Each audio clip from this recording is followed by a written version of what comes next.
Alice's Adventures in Wonderland by Lewis Carroll. Chapter 9. The Mock Turtle's Story. "You can't think how glad I am to see you again, you dear old thing," said the Duchess, as she tucked her arm affectionately into Alice's, and they walked off together. Alice was very glad to find her in such a pleasant temper, and thought to herself that perhaps it was only the pepper that had made her so savage when they met in the kitchen. "When I'm a duchess," she said to herself, not in a very hopeful tone, though, "I won't have any pepper in my kitchen at all. Soup does very well without. Maybe it's always pepper that makes people hot-tempered," she went on, very much pleased at having found out a new kind of rule. "And vinegar that makes them sour, and chamomile that makes them bitter, and barley sugar and such things that make children sweet-tempered. I only wish people knew that. Then they wouldn't be so stingy about it, you know." She had quite forgotten the Duchess by this time, and was a little startled when she heard her voice close to her ear. "You're thinking about something, my dear, and that makes you forget to talk. I can't tell you just now what the moral of that is, but I shall remember it in a bit." "Perhaps it hasn't one," Alice ventured to remark. "Tut, tut, child," said the Duchess. "Everything's got a moral, if only you can find it." And she squeezed herself up closer to Alice's side as she spoke. Alice did not much like keeping so close to her. First, because the Duchess was very ugly, and secondly, because she was exactly the right height to rest her chin upon Alice's shoulder, and it was an uncomfortably sharp chin. However, she did not like to be rude, so she bore it as well as she could. "The game's going on rather better now," she said, by way of keeping up the conversation a little. "'Tis so," said the Duchess, "and the moral of that is, oh, 'tis love that makes the world go round." "Somebody said," Alice whispered, "that it's done by everybody minding their own business." Well, it means much the same thing," said the Duchess, digging her sharp little chin into Alice's shoulder, as she added, "and the moral of that is, take care of the sense, and the sounds will take care of themselves." "How fond she is of finding morals in things," Alice thought to herself. "I dare say you're wondering why I don't put my arm round your waist," the Duchess said after a pause. "The reason is that I'm doubtful about the temper of your flamingo. Shall I try the experiment?" "He might bite," Alice cautiously replied, not feeling at all anxious to have the experiment tried. "Very true," said the Duchess. "Flamingos and mustard both bite, and the moral of that is, birds of a feather flock together." "Only mustard isn't a bird," Alice remarked. "Right as usual," said the Duchess. "What a clear way you have of putting things." "It's a mineral, I think," said Alice. "Of course it is," said the Duchess, who seemed ready to agree to everything that Alice said. "There's a large mustard mine near here, and the moral of that is, the more there is of mine, the less there is of yours." "Oh, I know!" exclaimed Alice, who had not attended to this last remark. "It's a vegetable. It doesn't look like one, but it is." "I quite agree with you," said the Duchess, "and the moral of that is, be what you would seem to be. Or, if you'd like it put more simply, never imagine yourself not to be otherwise than what it might appear to others that what you were or might have been was not otherwise than what you had been would have appeared to them to be otherwise." "I think I should understand that better," Alice said very politely, "if I had it written down, but I can't quite follow it as you say it." "That's nothing to what I could say if I chose," the Duchess replied, in a pleased tone. "Pray, don't trouble yourself to say it any longer than that," said Alice. "Oh, don't talk about trouble," said the Duchess. "I make you a present of everything I've said as yet." "A cheap sort of present," thought Alice. "I'm glad they don't give birthday presents like that." But she did not venture to say it out loud. "Thinking again?" the Duchess asked, with another dig of her sharp little chin. "I've a right to think," said Alice sharply, for she was beginning to feel a little worried. "Just about as much right," said the Duchess, "as pigs have to fly. And the moral—" But here, to Alice's great surprise, the Duchess's voice died away, even in the middle of her favorite word, moral, and the arm that was linked into hers began to tremble. Alice looked up, and there stood the Queen in front of them, with her arms folded, frowning like a thunderstorm. "A fine day, your Majesty," the Duchess began in a low, weak voice. "Now I give you fair warning," shouted the Queen, stamping on the ground as she spoke. "Either you or your head must be off, and that in about half no time. Take your choice." The Duchess took her choice and was gone in a moment. "Let's go on with the game," the Queen said to Alice, and Alice was too much frightened to say a word, but slowly followed her back to the croquet ground. The other guests had taken advantage of the Queen's absence, and were resting in the shade. However, the moment they saw her, they hurried back to the game, the Queen merely remarking that a moment's delay would cost them their lives.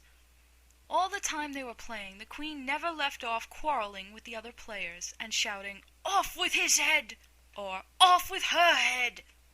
Those whom she sentenced were taken into custody by the soldiers, who, of course, had to leave off being archers to do this, so that by the end of half an hour or so there were no archers left, and all the players, except the King, the Queen, and Alice, were in custody and under sentence of execution. Then the Queen left off, quite out of breath, and said to Alice, "Have you seen the mock turtle yet?" "No," said Alice. "I don't even know what a mock turtle is." "It's the thing mock turtle soup is made from," said the Queen. "I never saw one, or heard of one," said Alice. "Come on, then," said the Queen, "and he shall tell you his history." As they walked off together, Alice heard the King say in a low voice to the company generally, "You are all pardoned." "Come, that's a good thing," she said to herself, for she had felt quite unhappy at the number of executions the Queen had ordered. They very soon came upon a griffin, lying fast asleep in the sun. If you don't know what a griffin is, look at the picture. "Up, lazy thing," said the Queen, "and take this young lady to see the mock turtle, and to hear his history. I must go back and see after some executions I have ordered." And she walked off, leaving Alice alone with the griffin. Alice did not quite like the look of the creature, but on the whole she thought it would be quite as safe to stay with it as to go after that savage Queen. So she waited. The griffin sat up and rubbed its eyes. Then it watched the Queen till she was out of sight. Then it chuckled. "What fun," said the griffin, half to itself, half to Alice. "What is the fun?" said Alice. "Why, she," said the griffin. "It's all her fancy, that. They never executes nobody, you know. Come on." "Everybody says come on here," thought Alice, as she went slowly after it. "I never was so ordered about in all my life, never." They had not gone far before they saw the mock turtle in the distance, sitting sad and lonely on a little ledge of rock. And as they came nearer, Alice could hear him sighing as if his heart would break. She pitied him deeply. "What is his sorrow?" she asked the griffin, and the griffin answered, very nearly in the same words as before, "It's all his fancy, that. He hasn't got no sorrow, you know. Come on." So they went up to the mock turtle, who looked at them with large eyes full of tears, but said nothing. "This here young lady," said the griffin, "she wants for to know your history, she do." "I'll tell it her," said the mock turtle in a deep hollow tone. "Sit down, both of you, and don't speak a word till I've finished." So they sat down, and nobody spoke for some minutes. Alice thought to herself, "I don't see how he can even finish if he doesn't begin." But she waited patiently. "Once," said the mock turtle at last, with a deep sigh, "I was a real turtle." These words were followed by a very long silence, broken only by an occasional exclamation of "Hm!" from the griffin, and the constant heavy sobbing of the mock turtle. Alice was very nearly getting up and saying, "Thank you, sir, for your interesting story." but she could not help thinking there must be more to come, so she sat still and said nothing. "When we were little," the Mock Turtle went on at last, more calmly, though still sobbing a little now and then, "we went to school in the sea. The master was an old turtle. We used to call him Tortoise." "Why did you call him Tortoise if he wasn't one?" Alice asked. "We called him Tortoise because he taught us," said the Mock Turtle angrily. "Really, you are very dull. You ought to be ashamed of yourself for asking such a simple question," added the Gryphon, and then they both sat silent and looked at poor Alice, who felt ready to sink into the earth. At last the Gryphon said to the Mock Turtle, "Drive on, old fellow, don't be all day about it." And he went on in these words, "Yes, we went to school in the sea, though you mayn't believe it." "I never said I didn't," interrupted Alice. "You did," said the Mock Turtle. "Hold your tongue," added the Gryphon, before Alice could speak again. The Mock Turtle went on. "We had the best of educations. In fact, we went to school every day." "I've been to a day school too," said Alice. "You needn't be so proud as all that." "With extras?" asked the Mock Turtle a little anxiously. "Yes," said Alice. "We learned French and music." "And washing?" said the Mock Turtle. "Certainly not," said Alice indignantly. "Ah, then yours wasn't a really good school," said the Mock Turtle in a tone of great relief. "Now at ours they had at the end of the bill French, music, and washing. Extra." "You couldn't have wanted it much," said Alice, "living at the bottom of the sea."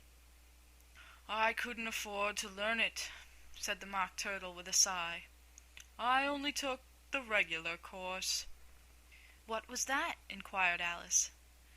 "Reeling and writhing, of course, to begin with," the Mock Turtle replied. "And then the different branches of arithmetic: ambition, distraction, uglification, and derision." "I never heard of uglification," Alice ventured to say. "What is it?" The Gryphon lifted up both its paws in surprise. "What? Never heard of uglifying?" it exclaimed. "You know what to beautify is, I suppose." "Yes," said Alice doubtfully. "It means to make anything prettier." "Well then," the Gryphon went on, "if you don't know what to uglify is, you are a simpleton." Alice did not feel encouraged to ask any more questions about it, so she turned to the Mock Turtle and said, "What else had you to learn?" "Well, there was mystery," the Mock Turtle replied, counting off the subjects on his flappers. "Mystery, ancient and modern, with seaography. Then drawling. The drawling master was an old conger eel that used to come once a week. He taught us drawling, stretching, and fainting in coils." "What was that like?" said Alice. "Well, I can't show it you myself," the Mock Turtle said. "I'm too stiff, and the Gryphon never learnt it." "Hadn't time," said the Gryphon. "I went to the classics master, though. He was an old crab, he was." "I never went to him," the Mock Turtle said with a sigh. "He taught laughing and grief, they used to say." So he did," said the Gryphon, sighing in his turn, and both creatures hid their faces in their paws. "And how many hours a day did you do lessons?" said Alice in a hurry to change the subject. 10 hours the first day," said the Mock Turtle, 9 the next, and so on." "What a curious plan!" exclaimed Alice. "That's the reason they are called lessons," the Gryphon remarked, "because they lesson from day to day." This was quite a new idea to Alice, and she thought it over a little before she made her next remark. "Then the 11th day must have been a holiday?" "Of course it was," said the Mock Turtle. "And how did you manage on the 12th?" Alice went on eagerly. "That's enough about lessons," the Gryphon interrupted in a very decided tone. "Tell her something about the games now." End of Chapter 9.